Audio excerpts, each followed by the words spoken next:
Yesu ashimwe, mwongeye kwirirwa bwoko bw'Imana, bana b'Imana, ndabashimiye cyane kuba mufashe umwanya wanyu wo kureba ibiganiro nshyiraho. Imana ikomeze ibahe umugisha, Imana ikomeze ibiteho, ndabakunda cyane. Natangira ndirimba indirimbo, nkunda gutangira ndirimba, nibyo byiza, mba numva bikwiriye ko dutangira dushima kandi dusingiza Imana. Hari indirimbo yo mu gitabo iririmba mu bitabo byo mu z'agakiza, indirimbo ya 48 iratangira avuga ngo ngo nahawe ubugingo buhoraho rwose, kandi ubwo bugingo ni Yesu. Nukuri yinjiye mu mutima wanjye, kandi yanshyize mu butsinzi. Nejejwe n'Imana mu mutima wanjye, umuriro w'ijuru uriho. Nsigaye ngendera mu mucyo w'ukuri, Yesu umukiza niwe mucyo. Nejejwe n'Imana mu mutima wanjye, umuriro w'ijuru uriho. Nsigaye ngendera mu mucyo w'ukuri, Yesu umukiza niwe mucyo. Imigisha yo mu gakiza k'Imana, kubw'ubuntu narayihawe. Nayihawe mu gihe nihanye ibyaha, imbere y'umukiza Yesu. Nejejwe n'Imana mu mutima wanjye, umuriro w'ijuru urimo. Nsigaye ngendera mu mucyo w'ukuri, Yesu umukiza niwe mucyo. Umukiza niwe wankuye mu ishyamba, nsigaye mba mu murima we. No kubw'imvura n'izuba byo mu ijuru, nshobora kwera imbuto ashaka.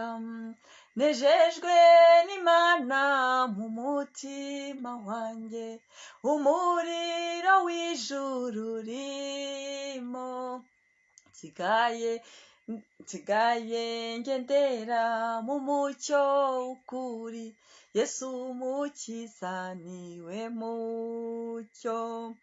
Ubugingo bwiza nahisemo n'ubu, gukorera umukiza Yesu.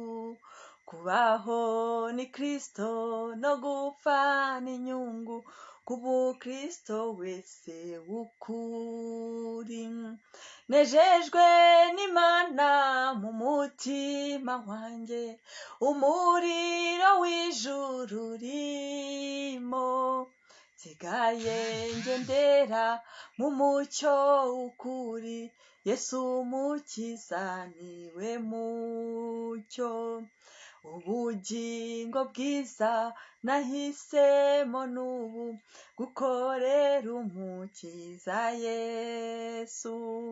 Kubaho ni Kristo, no gupfa ni inyungu, k'umukristo wese w'ukuri. Ino ndirimbo ni nziza ku gice cya nyuma cyane. Haravuga ngo kubaho ni Kristo, no gupfa ngo kubaho ni Kristo, no gupfa ni inyungu. Kuko kuriya kuntu umuntu abatizwa akongera akava mu mazi, ni ugupfana na Kristo, kongera ukazukana nawe. Pawulo avuga ngo sinjye uriho, ahubwo ni Kristo muzima muri njyewe. Nanjye njya ntekereza, njye nta nicyo nashobora, nta nicyo nakwishoboza, nta nicyo nabasha kuza kuvuga hano, ni Kristo muzima muri njyewe. Igice cya 3 nicyo bivuga ngo nsigaye mba mu murima we. ngo kubw'imvura n'izuba byo mu ijuru ngo nshobora kwera imbuto ashaka. Buriya ikizakwereka umukristo, Yesu yaravuze ngo muzabamenyera ku mbuto bera. Umukristo mwiza nyakuri representinga Kristo by'ukuri yera imbuto z'umwuka wera, yera imbuto z'urukundo, yera imbuto zo kwihangana, yera imbuto z'amahoro, yera imbuto z'ibyishimo, yera imbuto za Kristo, yera imbuto zo guca bugufi. Niyo mpamvu aravuga ngo nsigaye mba mu murima we. Nuko umuntu, hari ijambo muri Bibiliya rivuga ngo Kristo ni igiti tukaba amashami. Ni ukuvuga ngo ibitemba mu giti, ibyo igiti kivana hasi mu butaka n'ikindi byo bigera mu mashami. Noneho hano muri ibyo avuga ngo nsigaye mba mu murima we, ngo kubaho ni ngo mbese ngo musigaye mba mu murima we, ngo imbuto nera ngo turebe ko navuga ngo nsigaye mba mu murima we, ngo kubw'imvura n'izuba byo mu ijuru ngo nshobora kwera imbuto ashaka. Ni ukuvuga ngo sinjye uriho, ni Kristo muzima muri njyewe. Ibyo mvuga ni Kristo, amahoro ni Kristo. Uriya nuzabona umuntu bavuga ngo yo disikanaka ni umuntu mwiza, disikanaka akunda abantu, disikanaka agira ubuntu, aca bugufi, ntuzatekereze ko ari we. Ni Kristo, ni igiti cyitwa Kristo cyamutewemo, ni imbuto yagiye ikera ikabyara igiti, igatangira no kwera, imbuto zigasohoka hanze. Hari abantu njya numva bavuga, nk'umuntu amwegera akavuga ati kanaka iyo ndi kumwe mba numva mfite amahoro, mba numva ni protected, mba numva meze neza. So rero iyo Kristo ari muzima muri wowe wumva umeze neza. Yo ndabashimiye abaje kunkurikira mwese, reka dusenge. Unkurikiye wese abishoboye aho yaba ari hose niyasengera mu mutima. Nzi neza ko nta sengesho abanyarwanda bavuga ngo nta sengesho ry'umunyagara ribaho, nta sengesho ritoya ribaho. Data wa twese, Mana nziza, Mana ikiranuka, Mana y'amahoro, Mana y'ibyishimo, ngushimiye kubw'uyu munsi, ngushimiye kubw'iyisanze y'agaciro, ngushimiye ko nshoboje kugera hano, ngushimiye ko Mwami ni byinshi byari kumbuza, ni impamvu nyinshi umwanzi ari gushyira mu nzira kugira ngo ntagera hano amahoro, kugira ngo ntabasha kuba nicaye ahangaha, n'abankurikiye kugira batabasha kuba bankurikiye, ariko Kristo wabishimye. Erega imbaraga zawe ziruta byose, erega ibyo washimye ko biba, wakunze ko biba, nta cyabibuza. Ndagushimiye rero, reka Mwami Yesu twumve ijambo waduteguriye, reka Mwami Yesu ribe iryawe ry'umwimerere, reka Mwami Yesu risiga amavuta, reka Mwami Yesu ryuzure imbaraga zawe kugira ribashe kugera kubaryumva kandi ribagirire umumaro, ribafashe mu izina rya Yesu Kristo. Ijambo rero ry'uyu munsi ni ijambo Mwuka yarampaye ijoro ry'ejo bundi, arambwira ngo bwira abantu banjye ngo muhumure, ngo muhumure. Buriya umubyeyi nicyo cyiza cye, umubyeyi ashaka kureba akabona ko abana be barushye. Even if mu isi y'umubiri usanga tureba ababyeyi bareba abo babyaye ntibabashe no kugira icyo babafasha nk'uko bikwiriye, ariko Imana yo ishoboye byose. Imana rero ubwo yaricaye iritegereza ibona ko hari abantu barushye, nuko inshyiramo ijambo rivuga ngo nimuhumure. Yesaya igice cya 40 umurongo wa 1 kugeza kwa 5, ngo Bibiliya titira avuga ngo ni ijwi ry'urangurura, ni ijwi ry'urangurura. Ni ukuvuga ngo ni ijwi ry'urangurura, harimo abari bubyumve kuko harimo abantu barushye. Bavuga ngo nimuhumurize abantu banjye, ngo nimuhumurize abantu banjye, mubahumurize. Arisubiramo kabiri, nimuhumurize abantu banjye, mubahumurize, niko Imana yanyu ivuga. Ngo muvuge ibyururutse imitima, ngo y'ab'i Yerusalemu, ngo mukomere, mubabwire ko intambara zabo zishize, mubabwire ko intambara zabo zishize, ngo kandi yuko gukiranirwa kwabo hakubabariwe n'ibyaha byose ko babihaniwe kabiri n'Uwiteka. Murumva? Muhumurize abantu banjye, mubabwire ko ibicumuro byabo babibabariwe kabiri, kubabarirwa kabiri. Ni ukuvuga ngo bari bari mu bicumuro bya bindi birenze ibikenewe. Noneho hano Uwiteka aravuga ngo mubabwire, ngo mubahumurize, mubabwire ko ibicumuro byabo babibabariwe kabiri, ngo nimwumve. Noneho hagera no kubabwira ngo nimwumve. Buriya hari icyo Imana ibidusaba kitanakomeye, aravuga ati narabababariye muhumure. Noneho hagerekaho no kuvuga ngo nimwumve ijwi ry'urangurura, ngo nimutunganyirize Uwiteka inzira zo mu butayu. Rya jambo Yohani yavuze ngo nimutunganye inzira za Nyagasani, kuko bari bazi ko Nyagasani agiye kuza. Aha naho birabwirwa abantu bakeneye Kristo mu buzima bwabo, batamufite kuko barahari. Niyo mpamvu iri jambo rihari, riracyabivuga kandi byabivuga mu gihe cyatambutse mu isezerano rya kera, mu isezerano rishya naho Yohana aragaruka akavuga ati mutunganye inzira za Nyagasani kugira ngo iminsi myiza ibone ukuntu uza. Ngo nimwumve ijwi ry'urangurura ngo nimutunganyirize Uwiteka inzira mu butayu, mugororere Imana yacu inzira nyabagendwa mu kidaturwa. Mu kidaturwa ni mu butayu, n'ahantu habi. Bivuga ngo umuntu wese uri mu kidaturwa aba ari mu butayu. Mutunganyirize inzira mu butayu. Muribuka inkuru y'Abisirayeli ukuntu bagiye ahantu bari kugenda iminsi 11 bakagenda imyaka 40. Ni uvuga ngo n'ahangaha biravuze ngo mwabihaniwe kabiri. Ni uvuga ngo ni ubuzima bw'ubutayu, ubuzima bw'ubutayu utazi Imana, utazi ikintu, ubuzima bugoye, n'ubuzima apahama. Iyo tureba abantu tubona bisize amapudre basa neza, abandi bagenda mu modoka nziza, abandi baseka, ariko mu mitima baba bumye, bari mu buzima bw'ubutayu, buri ubuzima butarimo Imana, ubuzima butarimo urukundo rw'Imana, ubuzima butarimo satisfaction iva ku Mana, bitarimo kwizera ngo ejo bizagenda bute. Ni ubuzima bw'ubutayu. Noneho biba bibi iyo bibaye ubuzima bw'ubutayu budafite n'ibifatika, ugasanga umuntu ari aho nta cyerekezo. Muzarebe nk'abantu, hari abantu njya mbona mu muhanda basaze, bataye umutwe, birukanse, bambaye ibintu bidasobanutse, bari mu buzima bw'ubutayu. Noneho bari mu kidaturwa, bari ahantu Satani yabashyiriyeho beto. Ariko hano Bibiliya avuga ngo ibyaha byanyu mwabibabariwe kabiri. Ibyaha byanyu mwabibabariwe kabiri, aho mwaba muri hose mwababariwe ubugira kabiri. Ngo nimwumve ijwi ry'urangurura ngo nimutunganyirize Uwiteka inzira mu butayu, mugororere Imana yacu inzira nyabagendwa mu kidaturwa. Ni uvuga ngo aho Imana igomba guca, mugorore inzira Imana igomba gucamo.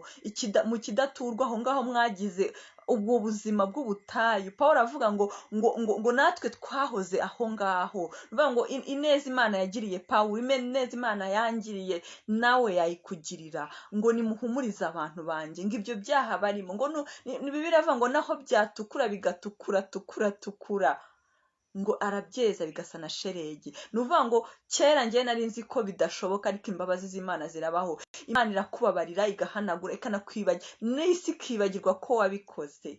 Ni uvuga ngo ikwambura. Muribuka igihe Satani yaregaga biri muri kiye gitabora, yaregaga Yosuwa ari kumurega. Noneho Imana ibwira marayika Mikayeli ngo mukuremo iyo kanzu, umwambike iyindi, mwambike ikanzu yera. Ni uvuga ngo Imana idukuramo iyo kanzu. Ejo bundi nababwiye umugani w'umwana w'ikirara, amaze gutaha kwa se, ise yagize gute? Yaravuze ngo muzane indi kanzu, muzane n'inkweto. Ubutumwa bwiza, muzane ikanzu yo kwezwa, ni ukwera. Ni nkavuga ngo nguhaye kwera. Na hano ravuga ngo mutunganye inzira ngo nyabagendwa. Mbese ni nkavuga ngo ahantu Imana igomba guca hagomba kuba ari ahantu hazima heza, ngo aho hantu mu kidaturwa muhahinduremo inzira nyabagendwa. Ngo mu kidaturwa ngo igikombe cyose kizuzuzwa, kandi umusozi n'agasozi bizaringanizwa. Ni nko yabwira Imana, ni nko yavuze ngo ibidasobanutse byose nzabisobanura. Ni kenshi abantu bagenda bibaza ngo ese bizagenda bite, ese kuki bimeze gutya, ese kuki navukiye aha, kuki navukiye mu muryango bapfumura, kuki navukiye mu muryango barwaragurika, kuki navukiye mu muryango ukennye. Ibyo bibazo nta muntu utabyibaza. Hari n'abandi badafite ibyo bibazo bigaragarira amaso, ariko bavuga ngo kuki navukiye mu muryango basinda, batumvikana, kuki navukiye mu muryango babeshya. Hari ikintu ujya ubona akabona abantu barakize, ariko ugasanga abana babo baranywa ibiyobyabwenge, bariyahura. Kuki navukiye mu muryango papa na mama ntababona, bahora bagiye, ubundi bahora barwana, bahora batumvikana. Iyi si irimo ibibazo byinshi, ariko hano ijambo ry'Imana rivuga ngo nimuhumurize abantu banjye, muhumurize abantu banjye. Noneho ku gice cya gatatu, ku gice cya kane, ngo igikombe cyose kizuzuzwa, kandi umusozi wose n'agasozi bizaringanizwa, ngo n'ahagoramye hazagororwa, n'inzira zidaharuwe zizaharurwa. Ni ukuvuga ngo Imana, ni ukuvuga ngo ibyo byose bikuremereye, bikugoye, yaba ibyo byaha, yaba ubwo buzima bugoye, Imana izahagorora, n'ahagoramye izahagorora, hagororoke. Nicyo hano yashaka kuvuga ngo maze ngo icyubahiro cy'Uwiteka kizahishurwa, kandi abantu bose bazakibonera rimwe. ngo kuko akanwa k'Uwiteka ariko kabivuze, ngo kandi ngo maze icyubahiro cy'Uwiteka kizahishurwa kandi abantu bose bazakibonera rimwe. Iyo dukijijwe ubuzima bwacu bugahinduka, ni icyubahiro cy'Uwiteka. Muribuka ya nkuru Yesu akiza wa muntu wari urwaye, baramubaza ngo yari yaravutse ari ikiragi, yari yaravutse atavuga atareba. Abigishwa be baramubaza ngo ese ni ibyaha ni karande, ni iby'iwabo, ni ibyaha yakoze cyangwa ni iby'iwabo? Yesu arabasubiza ngo ni kubw'icyubahiro cy'Imana. Ni ukuvuga ngo hari ubuzima umuntu ahinduka. Buriya gukizwa kenshi ntabwo biba publicly, ntabwo biba ku mugaragaro. Abantu benshi bakizwa ku giti cyabo, ugasanga agiye mu rusengero yaratuye, ariko nka community abamo ahantu atuye ntibamenye ko yakijijwe, ntibamenye ko yakiriye agakiza, ariko ubuzima bukagenda buhinduka, bakavuga ngo mana, ngo se biriya byagenze bite? Ese ko asigaye avuga neza? Ese ko asigaye umwana mwiza? Ese ko ibintu bisigaye byarahindutse? Ariko byose ni kubw'icyubahiro cy'Imana, kandi bizakomeza bibi kubw'icyubahiro cy'Imana ngo mu buzima bw'iyi si ngo n'ubuzaza. Sibyo? Ni ukuvuga ngo iyo ukijijwe ubana n'Imana, ugendana nayo, ni ubuzima bw'iyi si no mu buzaza, ni ibiguha ubuzima bw'isi kubamo neza no mu gihe kizaza. Ni ukuvuga ngo hakurya y'amazi, mu gihe tuzaba tutakiri kuri iyi si. Hano rero Imana yayishatse kutubwira ngo muhumurize abantu banjye. Ni ukuvuga ngo hano ngo izaca imigezi mu bidaturwa, ngo hano ku gice cya kangahe, ngo igikombe cyose kizuzuzwa, ngo kandi umusozi wose n'agasozi bizaringanizwa. Urumva, igikombe cyose kizuzuzwa. Ni ukuvuga ngo ibicagase, ibidafatika, ibitumvikana, ibyo umuntu yibaza ngo bizagenda gute, bizuzuzwa, bizasobanurwa. Ngo kandi ngo n'ahagoramye hazagororwa, n'ahagoramye. Hano Imana iba ishaka kugaragaza ko nta kintu na kimwe kiyinaniye, ntacyo. Ngo n'inzira zidaharuwe zizaharurwa. Ni ukuvuga ngo ibiremereye abantu muri iyi si mubabwire. Hano yavuze ku gice cya 3 ngo nimwumve ijwi ry'urangurura ngo nimutunganyirize inzira za Nyagasani. So hano ashaka kubabwira ngo ubuzima bwose umuntu yaba arimo, nahumure. Niba Imana ibasha gutangira ijambo, nuko ibona ko hari abantu barushye. Muri Daniyeli igice cya 10 umurongo wa 12 havuga ukuntu Daniyeli yiyirije asenga, asabira, ngo asenze iminsi 21, asabira ubwoko bwabo. Bari bari mu buretwa, bari bari mu bugaragwa, kubera ko bari barateshutse ku mategeko y'Imana. Ariko kanze masome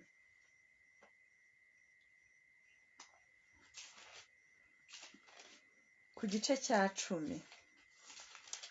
10 uhereye ku murongo wa 12, ngo aherako arambwira ati witinya Daniyeli, ngo kuko uhereye ku munsi watangiriyeho gushishikarira gusobanukirwa no kwicisha bugufi imbere y'Imana yawe, amagambo yawe yarumviswe, ngo kandi niyo anzanye. Gushishikarira, ni ukuvuga ngo ahangaha Imana avuga ngo muhumure. Hari n'abandi bantu bari gushishikara bapfukamye, atari uko badakijijwe, ahubwo bapfukamye bari gusenga binginga Imana, duhindurira amateka, duhindurira ubuzima, duhindurira amazina, dore bimeze bitya ntibigenda. Hari n'abibaza ngo bise bizagenda bite? Ni ukuvuga ngo nta cyizere bafite cy'ahazaza. Ariko ndagira ngo mbabwire ngo mwihangane, igihe gitambutse n'ubundi warwanye ya ntambara azarwana n'izisigaye. Kandi iri jambo ry'Imana avuga ngo ko nta kintu kizaba ku bwoko bwanjye ntabamenyesheje.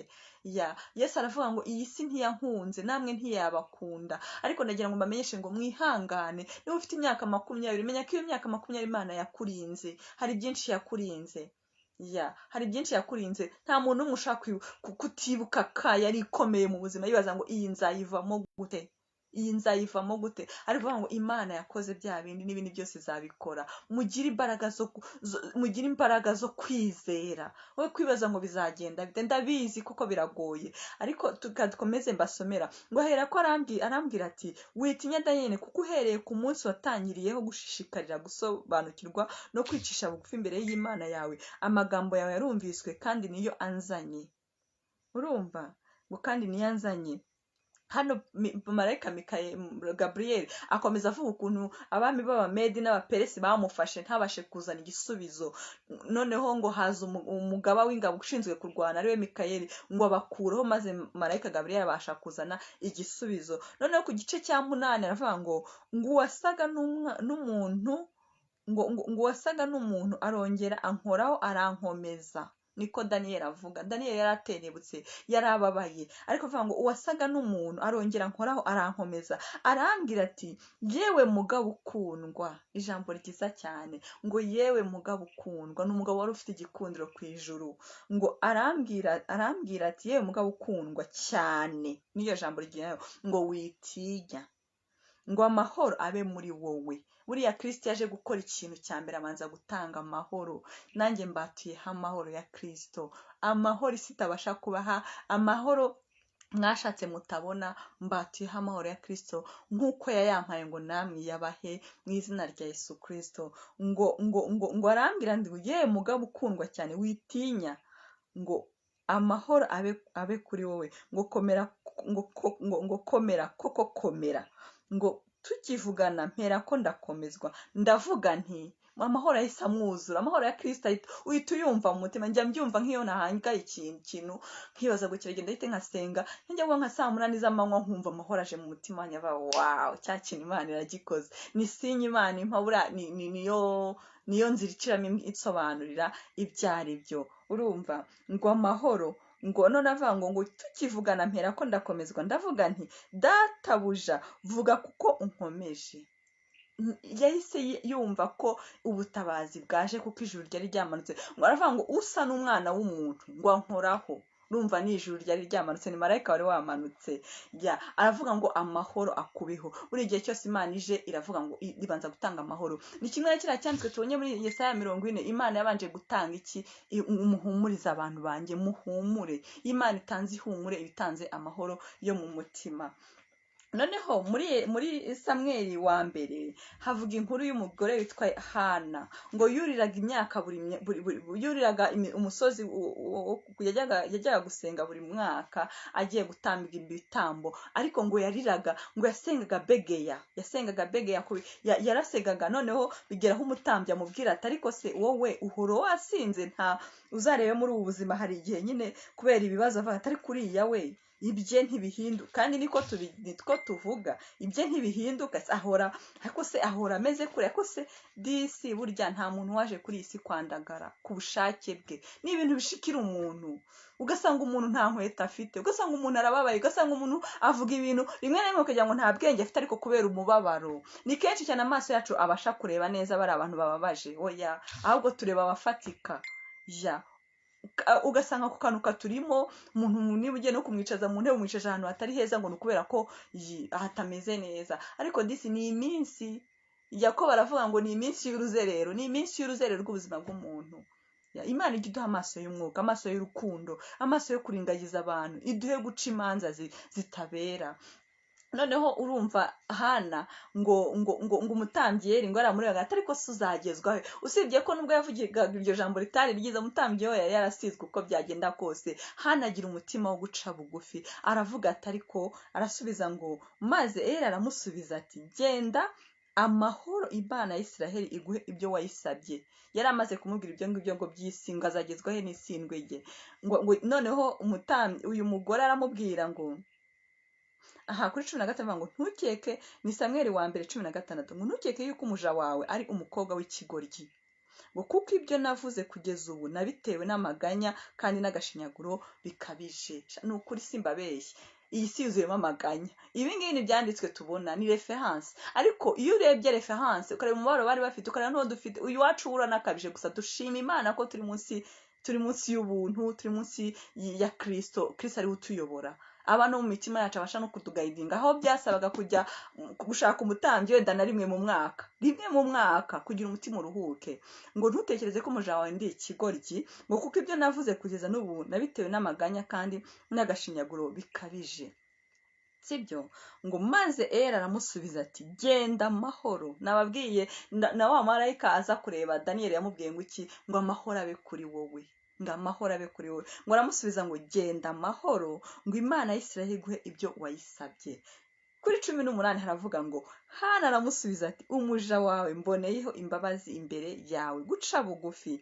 Ngo nuko uwo mugore aragenda arafungura, mu maso he ntihongera kugaragara umubabaro ukundi. Mvuga ngo ikintu cyose Kristo aje gukora abanza gutanga amahoro y'umutima, abanza gutanga assurance kugira ngo utuze ugire kwizera, wajya kubona ukabona Imana iciye inzira. So ndababwiye rero ngo muhumure, Imana yabaremye ntabwo yaremye kubandagaza, ntabwo yaremye kubababaza, ntabwo yabibagiwe, irahari. Sinzi inzira uri gucamo, sinzi ubuzima uri gucamo, sinzi ikikubabaje, ariko nagira ngo nkubwire ngo humura. Hari Imana ya Isiraheli, ya Yakobo, aba ni Imana y'ibyanditswe, ariko hari n'Imana yanjye yanje iri kubabwira ngo muhumure. Ntabwo yaduhamagariye kutwandagaza, ntiyaduhamagariye kudukoza isoni, gusa aravuga ngo nimuharure inzira mu kidaturwa, ngo ibashe gucamo kugira ngo ize mu mitima yacu. Nagira ngo mbabwire ngo muhumure, nicyo cyari kinzanye online kubabwira ngo Imana iracyadukunda. Wibuke ikintu kimwe Imana yagukoreye, yakoze nta mwana w'umuntu wakigize mu ruhare, uvuga uti Mana wakoze kiriya n'ibindi uzabikora, sibyo? Mana wakoze biriya n'ibindi uzabikora. Tugire kwizera Imana. Intambara ducamo ni nyinshi umunsi ku wundi. Hari nk'igihe njya nicara nkibaza ukuntu nakuze nta babyeyi ntaki, ariko Imana ibasha kugucisha uriya muririmbyi yaravuze ngo Uwiteka azaturinda, ngo mu mayira yose muhanyerera, hazamuka hagira gute, ariko ukajya ukabona hari ahantu ushitse, uricaye uratuje, ukavuga uti disi niba Imana yarabikoze, disi na hasi nari nzi ko nzahava, disi na hahandi sinari nzi ko nzahava, disi na rya shuri sinari nzi ko nzarirangiza. Disi ari n'abantu bavuga disi na wa mugabo sinari nzi ko nzamubona, isi yose yarasekaga ivuga ati se uriya bizagenda bite, disi n'aka kazi sinari nzi ko nzakabona. Ni byinshi Imana yakoze. Disi n'imyaka nari imaze ntafite urubyaro, Imana yampaye umwana. Imana ibasha gukora ibirenze ibyo dusaba. So yantumye rero ngo mbabwire ngo muhumure, sibyo? Ngo ntabwo yabaremeye kubandagaza, kuko iriya jambo ryavuze ngo mubwire abantu banjye, ntigeze ipresiza. Nta nubwo yavuze ngo mubwire abana banjye, kuko murabizi ko ari abana b'Imana n'ubwoko bw'Imana. Handi Yesu abwira wa mugore wamubwiye ngo amukirize umwana, amusubiza ngo ibiryo by'abana ntibihabwa imbwa, kandi yabwiraga umuntu. Bivuga ngo hari abana bo mu nzu n'abantu b'Imana baremwe bo hanze. Ariko hano kino cyanditswe cya Yesaya 40 kiravuga ngo mubwire abantu banjye, mubabwire iby'ijuru, mubakomereshe ijambo ry'Imana, ngo ijambo ryifitemo imbaraga zo gukora umurimo ukomeye. Ndabashimiye cyane Mana nziza, Mana y'amahoro, Mana y'icyubahiro. Reka Mwami Yesu ukore ku mutima wa buri umwe, uzenguruke u Rwanda rwose, ukore ku muntu wese unaniwe, abarwaye, ababoshye, abari mu magereza, abibaza ngo bizagenda bite, ababuze ikibatunga, abakene, imfubyi, abapfakazi, abibaza aho wagiye. Data mwiza, abo bose ndabakweretse, n'abandi baruhijwe n'ibyo barimo bitari byiza. Data mwiza, bahe kugorora inzira mu mitima yabo bashe kwinjira. Data mwiza, nsabiye u Rwanda rwose agakiza, guhera ku bayobozi kugera hasi. Ndinginze ndatakambye ngo Mwami Yesu, reka igihome cy'amaraso yawe gitwikire u Rwanda rwose. Nsabiye abanyarwanda n'abandi bose bari hanze, mu izina rya Yesu Kristo. Reka amaraso yawe atembe buri mutima w'umunyarwanda, reka amaraso yawe atembe mu Rwanda rwose, reka yoze, yeze kandi atunganye. Reka Data mwiza uduhe guharura inzira zawe mu mitima yacu. Mwami Yesu ndagushimiye kandi nkuzamuriye amaboko. Gusenga ni ukwanjye, ariko imirimo ni iyawe. Nasoza mvuga ngo umuntu utarakira Yesu Kristo nk'umwami n'umukiza yamwakira, ntago bigoye, ni ukwemeza umutima. Ngo wemeze umutima ukatura, ushobora kwatura ukavuga uti Mwami Yesu Kristo, uyu munsi babarira ibyaha byose nakoze, mpanagura mu gitabo cy'urupfu, unyandike mu gitabo cy'ubugingo. Ibya kera birashize, mpindutse umwana w'Imana, ninjiye mu bwami bwa Kristo. Abakristo tukavuga ngo amena, tukaba twakira undi mugeni mushyashya, abandi bageni bashyashya, n'ijuru rikishima. Ndabashimiye cyane, ndabakunda kandi nari mbakumbuye. Imana ikomeze ibiteho, Imana ikomeze yeze imitima yanyu, Imana ikomeze ihaze kwifuza kwanyu. Ako gahinda ko mu mutima Imana igenda igakoreho. Imana ibasha gukiza ibikomere, ibasha kubohora, ibasha gukiza burundu. Imana yo mu ijuru ikomeze ibiteho. Shalom shalom.